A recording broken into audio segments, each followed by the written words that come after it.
This is Inside Indiana Business Radio for the morning of Thursday, April 24th, 2025. I'm Alex Braun. DePauw University is partnering with the City of Greencastle and the Indiana Small Business Development Center to launch a series of programs aimed at fostering entrepreneurial growth and sustaining growth among existing businesses in the city. DePauw's Dion Jackson says the new business cohort, existing business cohort, and small business grant program seek to cultivate a thriving business ecosystem. Many of our businesses have expressed that they want help with a business plan. They want to think about their revenue and the roadblocks that they're experiencing with generating revenue in the ways that would sustain their business. Some are having difficulties with technicalities like using social media effectively or thinking about using platforms like QuickBooks and others to manage the business side of their organization. Jackson says to date, more than 24 businesses have applied to participate.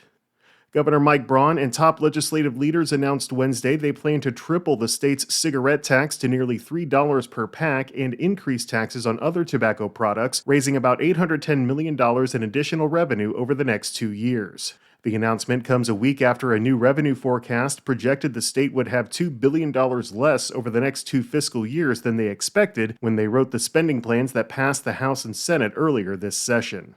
Indiana's current cigarette tax is 99.5 cents per pack, which is the 39th lowest tax rate in the U.S. and hasn't been increased since 2007. The proposal will raise that by $2. From the number one source for Indiana business news, this is Inside Indiana Business Radio. To succeed, you need to stay informed. You need to be engaged. And let's face it, you need to set yourself apart from the rest by connecting with a company that brings you the best. Because in today's environment, business is an ever-moving target, and we'll help you chase it. IBJ Media. The best of business is in us.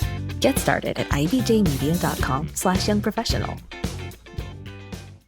Indiana Attorney General Todd Rokita has sent a letter to several of the state's top elected officials urging them to reconsider legislation he says doesn't do enough to regulate THC. Rokita sent the letter to Governor Mike Braun, House Speaker Todd Houston, Senate President Pro Tem Roderick Bray, and members of a legislative conference committee considering Senate Bill 478, which establishes regulatory testing and packaging requirements for the distribution and sale of craft hemp flower products. Rokita said the legislation, quote, threatens public safety and undermines our state's laws by creating enough loopholes for high-potency, intoxicating THC products to be sold under the guise of craft hemp regulation, end quote. A conference committee was held for the bill on April 21st. Senator Travis Holdman of Markle said the legislation is to put guardrails on the sale and distribution of Delta-8 products. The 2018 Farm Bill legalized hemp as cannabis with 0.3% or less Delta-9 THC by dry weight, but didn't address other intoxicating isomers like Delta-8 or Delta-10. Rokita said manufacturers could exploit the loophole, converting hemp-derived CBD into synthetic THC isomers marketed as legal hemp.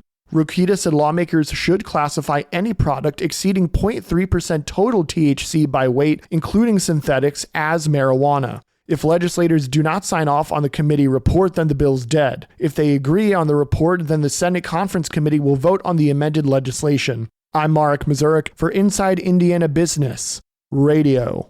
Indianapolis-based Forza Commercial Real Estate has acquired 3 apartment properties in Greencastle with plans for improvements. The firm declined to disclose the purchase price for the properties, but said it is investing approximately $500,000 in renovations. Forza closed on the purchase of Colonial Arms Apartments, Maple Terrace Apartments, and Robon Apartments in mid-February. The renovations, set for completion by early July, include new roofing, flooring, and modern aesthetics, as well as necessary major repairs such as mold remediation, crawl space encapsulation, and deep patch asphalt repairs. Be Free founder Jennifer Weesey is this week's guest on the Business and Beyond podcast with Gary Dick, presented by PNC, a weekly conversation with high-profile Hoosiers in business, sports, and entertainment, and beyond. Available now from your favorite podcast provider. I'm Alex Braun for Inside Indiana Business Radio on Demand.